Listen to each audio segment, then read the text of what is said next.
gather round people wherever you roam, and admit that the waters around you have grown, and accept it that soon you'll be drenched to the bone. If your time to you is worth saving, then you better start swimming or you'll sink like a stone, for the times they are a-changing.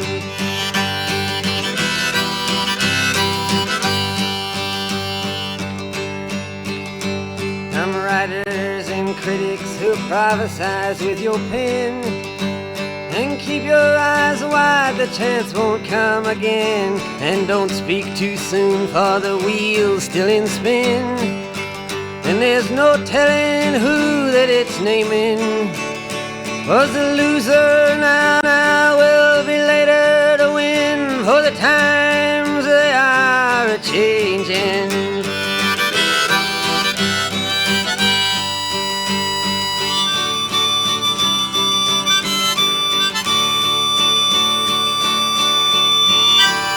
Senators, congressmen, please heed the call. Don't stand in the doorway, don't block up the hall, for he that gets hurt will be he who has stalled. The battle outside raging will soon shake your windows and rattle your walls, for the times they are a-changing.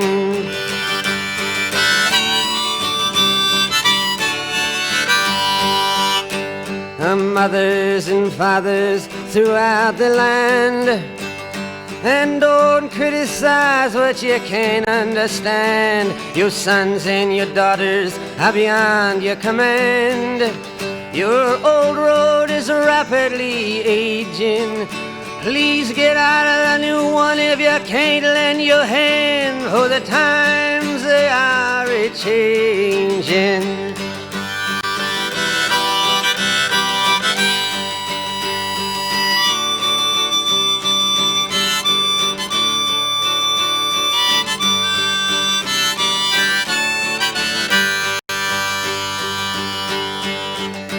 The line it is drawn, the curse it is cast. The slow one now will later be fast, as the present now will later be past. The order is rapidly fading, and the next one now will later be last, for the times they are a-changing.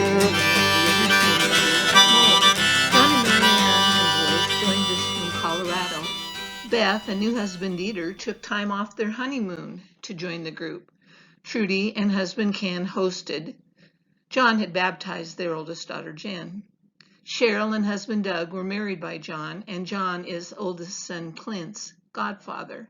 John counseled Beth through her divorce, Trudy and Ken through the loss of their daughter Carly, and Cheryl and Doug through the loss of son Josh. He was a mentor to Trudy during chemotherapy. UCM provides a forever family.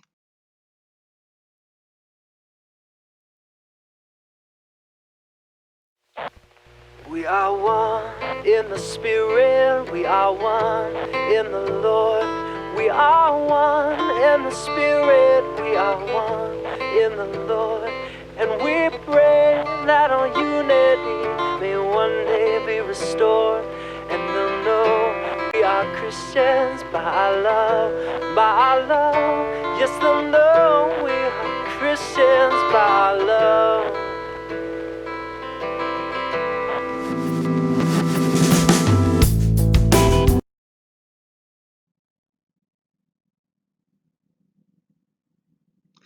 Joyce recalls the beginnings of campus ministry. One day during winter quarter of my freshman year in Eastern, I became involved in a discussion with a Billings pastor and a denominational executive about efforts among several denominations to establish a campus ministry. Shortly thereafter, I was invited to a few meetings and even skipped a lit class to become involved. Then, on a cold Memorial Day weekend, I should have been studying for finals. Instead, I was on my bed in Petro reading real estate ads in the Sunday Gazette when I saw a listing for a house right across the street from campus and quickly called a couple of the board members. Maybe I had found a location for campus ministry. Things happened fast that spring and summer of 1967. The founding pastors not only had a vision, they also had the startup money. By late August, the house had been purchased. John Lee was hired and had moved with his wife and infant son into the upstairs of the house, which also had a side entrance to the downstairs with an office and small meeting space. Eastern had a campus ministry that fall. We started with a small group of students meeting Sunday evenings at the house. We formed a covenant group and were introduced to a modern theologian, Paul Tillich, through his book, The Dynamics of Faith. It was a time of growing up in a lot of ways, especially spiritually. My copy of that book has been moved many times, several thousand miles through 6 states, most recently last winter. The college textbooks? They never left Montana.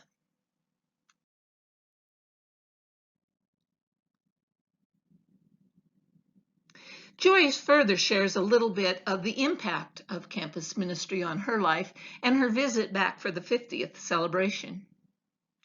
During my time in campus ministry, while aiming for a church career, including ordination, very few denominations were ordaining women. So when I returned to Billings for the 50th anniversary of campus ministry, it was a delight for me to discover the keynote speakers were these 2 bishops from denominations not ordaining women at all when campus ministry was in its early years. Even though John Lee was Methodist and they were not yet ordaining women, he supported and encouraged me to explore ordination, including helping me find related summer jobs. The second one of which was doing summer religious education in Vermont for the United Church of Christ. My boss, the associate conference minister, was an ordained woman, and I was assigned in 2 churches which had women pastors. That fall, John was one of my references when I applied for a job with the American Lutheran Church headquarters in Minneapolis as a curriculum writer, where I became immersed in a church fighting over whether or not to ordain women. Good grief, the situations he helped me get into. I am forever grateful to him for being the wind beneath my wings during those years. I have always considered him one of the 2 most influential men in my life who encouraged me to be the career feminist no matter what field I pursued. Hello, I'm Cheryl Hazer, and the last time I saw John Lee, my friends Trudy and Beth and I were in Denver and had a lunch with him and enjoyed him so much. And it made me think about how much there has been to the journey with John Lee. My journey with him was begun when I was just out of high school. I was working with the Park Service in Yellowstone National Park and became part of the Christian ministry in the national parks and made lifelong friends and learned so much from John, enjoyed him so much there. And then Eastern Montana College had a group of churches that decided they wanted a campus ministry, and John became the leader of that. And so he was back so strongly in my life. And when I think about the time in Yellowstone, one of the things I think about is the coffee house in Gardner, Rendezvous House, and such an approach to the 60s and what people were really thinking about and what people needed to express themselves and the music and so on. And that was what was going to happen with campus ministry. We learned so incredibly much from John. We studied theology. How many 18-year-olds and 19-year-olds are delving into Bart and Bonhoeffer and True Blood? And actually, our ministry was started with cadres based on Elton Trueblood's The Company of the Committed. We had retreats. We had wonderful Sunday night forums where every subject was approached from all different angles. John wanted us to really understand Christianity. And one example I can give you of that, in their house, they had this horrible picture of the crucifixion. It was just chilling. And um, I was sitting on the couch, and John said to me, "Don't put your back to it. Turn around, look at it. You cannot understand Christianity and the full import of Christ until you understand the, the crucifixion." Wow, what a lesson. And so it was a lifetime friendship, long beyond campus ministry. Uh, John married my husband and me. He called us when our youngest son died at age 33 and made so much difference with what he said. He called me when my Christian book was published, and he was so incredibly supportive and interested. And so a note of thanks to John. It couldn't have been easy dealing with college students in the 1960s, but he did it, and he did it well. And it gave us friendships with each other and with him that lasted for the rest of his life and will last beyond. Thank you, John.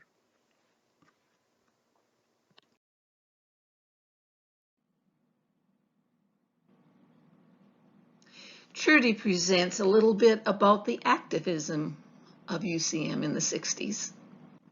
As I have watched the divisive and contentious arguments about getting people to vote, about whose vote should be counted and when, about supposed voter fraud, I remember how hard we worked during 1967-68 to pass petitions and get the voter age lowered to 18 so that our young men who were being drafted to fight an undeclared war in Vietnam could have a say in the leadership of those politicians sending them to fight. Many never got a chance to vote. The 1969 Montana legislature passed the bill in bipartisan fashion, and the 1972 Montana Constitutional Convention made it part of the new Constitution. Our petition is on display with the Montana Historical Society in Helena.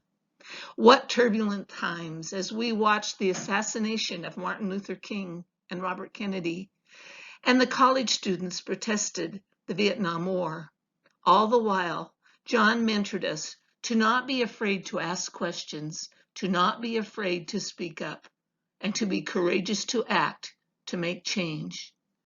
A true inspiration.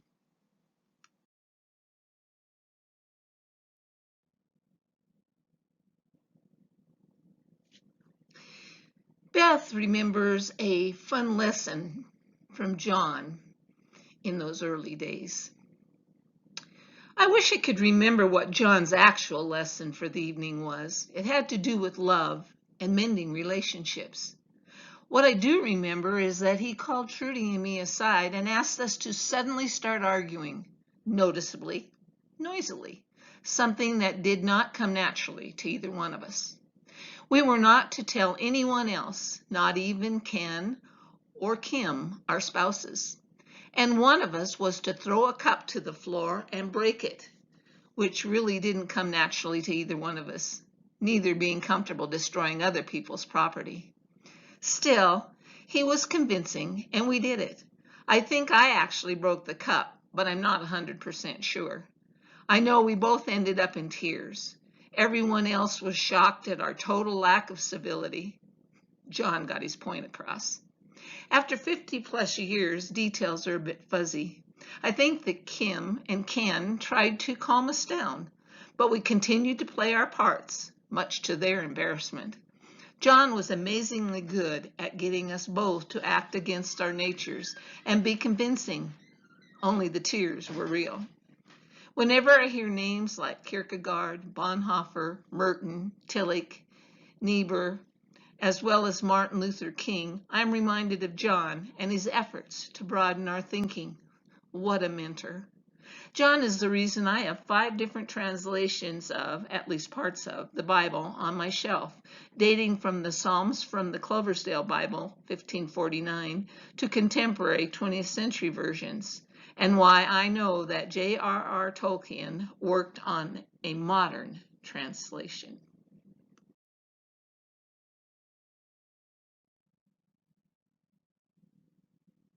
Our founding group loves to celebrate milestones. In 2007, John returned to celebrate the 40th anniversary and was joined by part of the original group. In 2017, 3 of the founding members joined the 50th celebration and made a presentation in honor of the founding of UCM.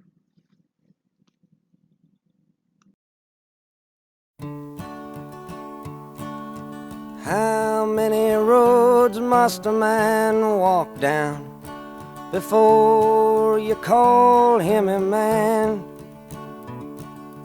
How many seas must the white dove sail before she leaps in the sand?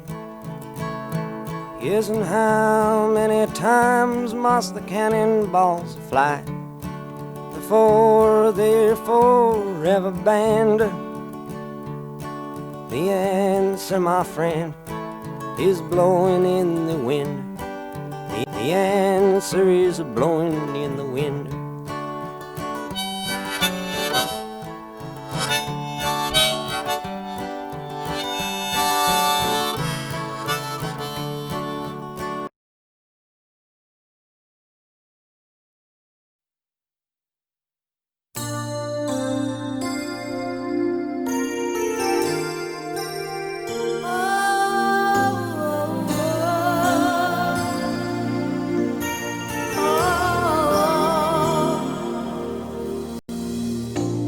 Must have been cold there in my shadow to never have sunlight on your face. You were content to let me shine, that's your way. You always walked a step behind. So I was the one with all the glory, while you were the one with all the strength. A beautiful face without a name for so long, a beautiful smile to hide the